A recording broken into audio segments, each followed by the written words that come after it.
ജ്ഞാനമുള്ളവനാണ് വൃക്ഷത്തിന്റെ മൂലം, വേദങ്ങളാണ് ശാഖകൾ, ധർമ്മപ്രവൃത്തികളാണ് ഇലകൾ. അതിനാൽ മൂലം, അതായത് വേര്, എപ്പോഴും രക്ഷിക്കപ്പെടണം. കാരണം നശിച്ച വേരുള്ള വൃക്ഷവും വേഗം നശിക്കുമല്ലോ. ഇവിടെ വിപ്രൻ എന്നതിന് ബ്രാഹ്മണൻ എന്നാണ് അർത്ഥം. ചാണക്യഗുരുവിന്റെ കാലത്ത് ബ്രാഹ്മണന്മാരായിരുന്നല്ലോ വേദങ്ങൾക്ക് അധികാരി. അങ്ങനെയുള്ള ബ്രാഹ്മണന്മാരാണ് വേദവൃക്ഷത്തിന്റെ വേര്. വേദമന്ത്രങ്ങൾ ശാഖകൾ, വേദമന്ത്രങ്ങളിൽ പറയുന്ന ധർമാനുഷ്ഠാന കർമ്മങ്ങൾ ഇലകൾ. ഇലകളും ശാഖകളും തഴച്ചു വളരുവാൻ അടിയിൽ, അതായത് വേരിൽ നന്നായി വെള്ളവും വളവും ചേർക്കണം. ഇല്ലെങ്കിൽ വൃക്ഷമുണങ്ങി പോകും. അതിന് ബ്രാഹ്മണ രക്ഷ ചെയ്യണം. പക്ഷേ ഇങ്ങനെയൊരു ചെറിയ അർത്ഥത്തിലായിരിക്കില്ല അദ്ദേഹം ഈ സുഭാഷിതം രചിച്ചത്. കാരണം ജ്ഞാനത്തെ ജാതിയുടെ വേലികെട്ടുകൾക്കിടയിൽ തളച്ചിടുവാൻ ഗുരു ആഗ്രഹിച്ചിരുന്നില്ല.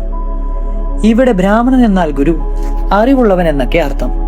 വേദം എന്നാൽ അറിവ്, വിജ്ഞാനി എന്നാണ് വ്യാഖ്യാനം. വിദ് എന്ന ധാതുവിൽ നിന്നാണ് വേദം എന്ന പദമുണ്ടായത്. ജ്ഞാനമാകുന്ന പ്രകാശം വൃക്ഷശിഖരങ്ങളെ പോലെ നാലുപാടും പരത്തുകയും കർമ്മങ്ങളെല്ലാം ധർമ്മത്തിനനുസരിച്ച് മാത്രം അനുഷ്ഠിക്കുകയും ചെയ്യുന്ന ഗുരുക്കന്മാരെ സമൂഹത്തിന് അത്യന്താപേക്ഷിതമാണ്. അങ്ങനെയുള്ളവരെ സംരക്ഷിച്ചു നിർത്തേണ്ടത് മാനുഷിക സമൂഹത്തിന്റെ കർത്തവ്യമാണ്. ഞാനവർ ധനികാരായിരിക്കണമെന്നില്ല. സരസ്വതിയും ലക്ഷ്മിയും ഒരുമിച്ച് വാഴില്ല എന്നാണല്ലോ പറയുക. ജ്ഞാന ഗുരുക്കന്മാർ തന്നെ വേരുണ്ടെങ്കിലേ അറിയാവുന്ന ശാഖകൾക്കും ധാർമ്മിക കാര്യങ്ങൾക്കും പുഷ്ടിതയുണ്ടാകൂ.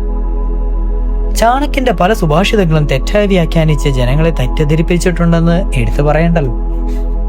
വിപ്രോ വൃക്ഷ സത്യമൂലം ച ബദ്ധന്യ വേദാശാഖ ധർമ്മകർമാണി പത്രം തസ്മാൻ മൂലം യജ്ഞദോ രക്ഷണീയം ചിനമൂലേ നൈവ ശാഖാനപാത്രം.